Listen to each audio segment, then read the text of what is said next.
কিশোরগঞ্জের পাকুন্দিয়ায় খাল খনন কর্মসূচিকে কেন্দ্র করে বিএনপির দুই গ্রুপের মধ্যে ধাওয়া পাল্টা ধাওয়ার ঘটনা ঘটেছে। সোমবার দুপুর 12টার দিকে উপজেলার 11 সিন্দুর ইউনিয়নের খামাবিল সংলগ্ন স্থানে এই পাল্টাপাল্টি ধাওয়া হয়। ঘটনার পরপরই উপজেলা নির্বাহী কর্মকর্তা রূপম দাস ও পুলিশ ঘটনাস্থল পরিদর্শন করেছে।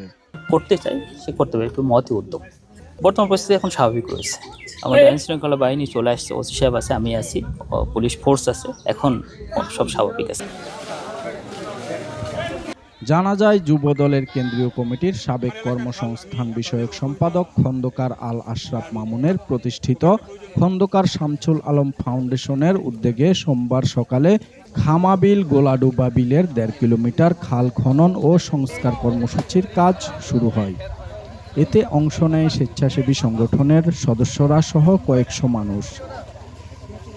খনন কর্মসূচি চলাকালে দুপুর 12টার দিকে স্থানীয় ইউপি সদস্য ও 7 নং ওয়ার্ড বিএনপির সভাপতি খুরশিদ উদ্দিন, 11 সিন্দুর ইউনিয়ন বিএনপির সাবেক সাধারণ সম্পাদক দিদারুল আলম শাহিন, ইউনিয়ন বিএনপির যুগ্ম আহ্বায়ক সৈয়দ মিয়া, ইউনিয়ন ছাত্রদলের সভাপতি রবিউল ইসলাম সহ বেশ কিছু লোকজন খাল খননে বাধা দেয়।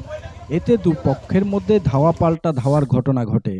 পাকুন্দিয়া থানার ভারপ্রাপ্ত কর্মকর্তা এস.এম. আরিফুর রহমান বলেন, দুপক্ষের মধ্যে ধাওয়া পাল্টা ধাওয়ার ঘটনা ঘটলেও বর্তমানে পরিস্থিতি শান্ত রয়েছে।